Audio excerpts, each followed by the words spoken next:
Alright folks, how are you doing today? I hope everybody's doing well. I hope you're catching on to the whole flip thing and able to keep up with your work and all that stuff. If not, you make sure you're setting aside enough time each night to go over the material, but also prepare to ask questions when you get back the next day. That becomes a real important part of the whole situation. Today we're going to talk about rewriting formulas and equations.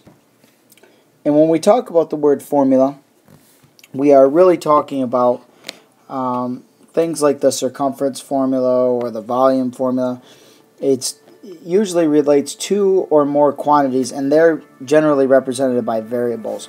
So things like area equals pi r squared would be a formula. You have two variables. You have the a and you have the r there.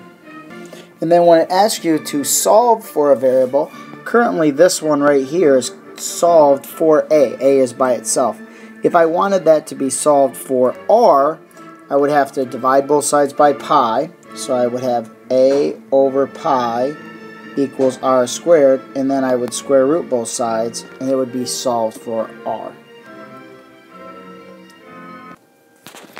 With this example one, they have the circumference formula, and kind of when I think of circumference, I think of like this baby and the distance around this baby's head here. Alright, make the baby have a giant head or a small head, but the formula for figuring out circumference of a circle is c equals 2 pi r, the distance around a circle. So we look at this right here, the distance around the circle. Here's r, the distance from the center to the outside, and then c equals 2 pi times that r.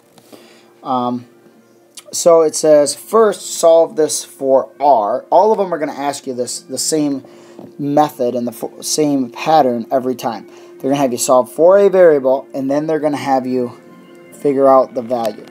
You can do the value first and not solve for the r, but you'll only get half credit. So on the homework on this, I'm going to ask for both steps. Those will be very important to me.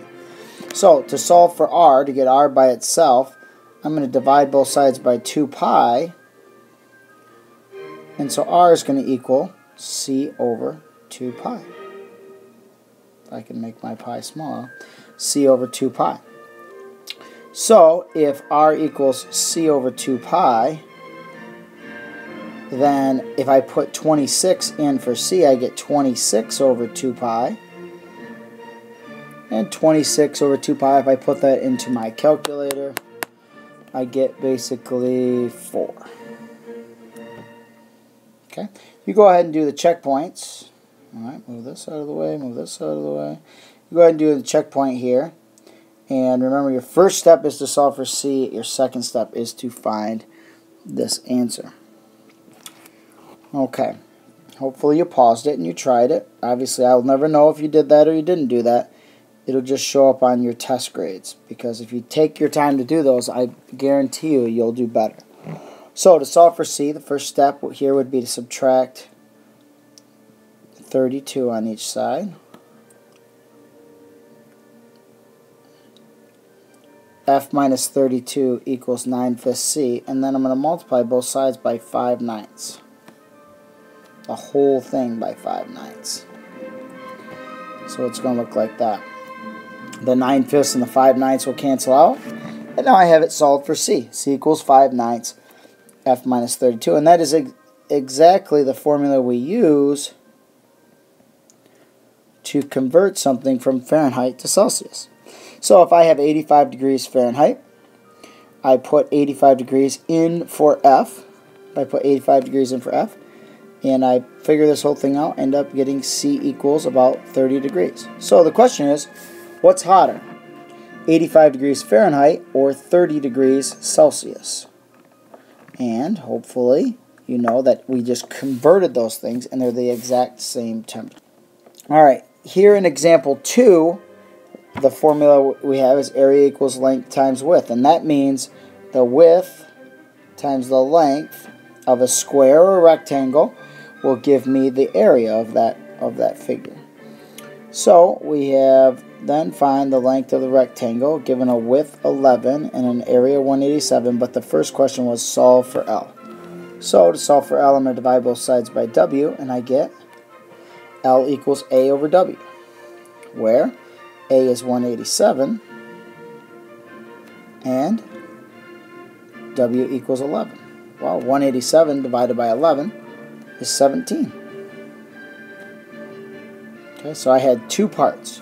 The first part would be L equals A over W, semicolon, 17 would be the answer. That's how you would answer that. Alright, you go ahead and do these two checkpoints. Pause it, do them, come back in a moment. Alright, the first one asks you to solve for W, so I do 2W equals, and I subtract 2L from both sides, P minus 2L, and then I divide all things by 2.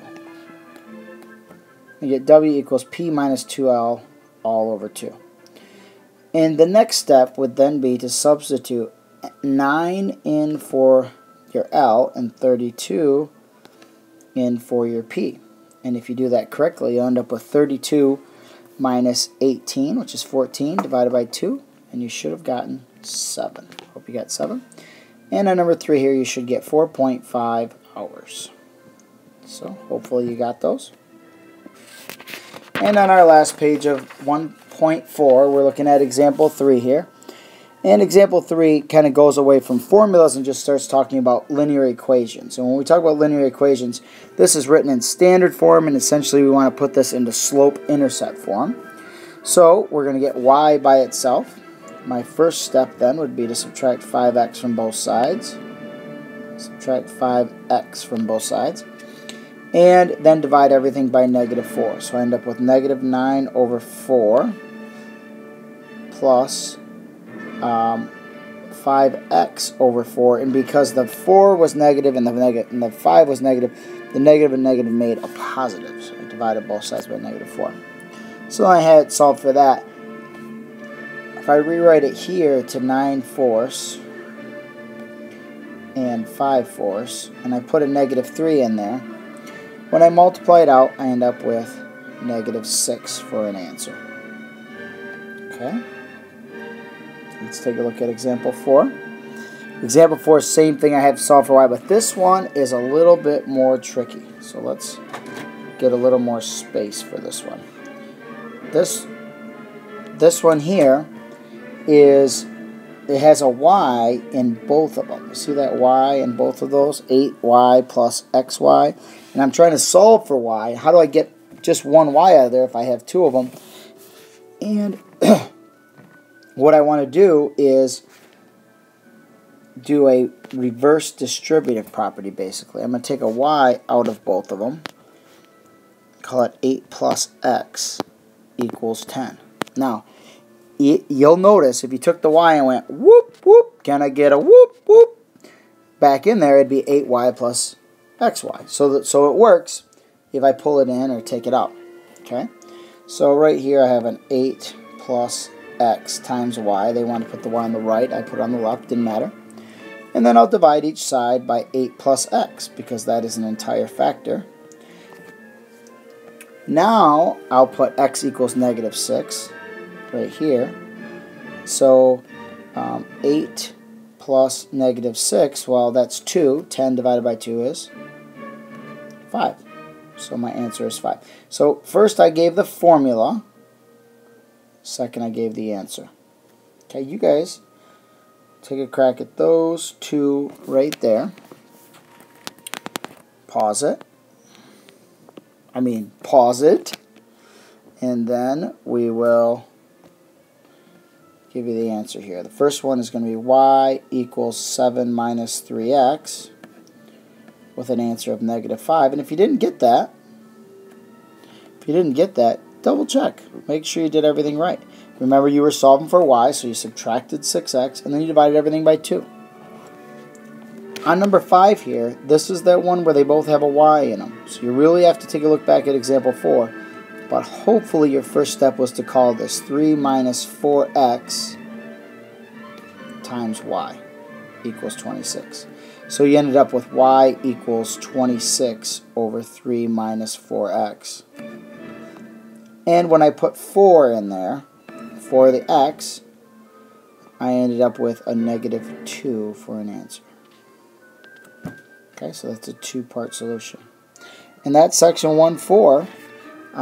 If you have any questions about that, that's what tomorrow's for. As soon as we get there, I'm going to say, what was I not very good at? What was I bad at? And you guys are going to get that for me. All right? Thank you very much, and we will see you tomorrow.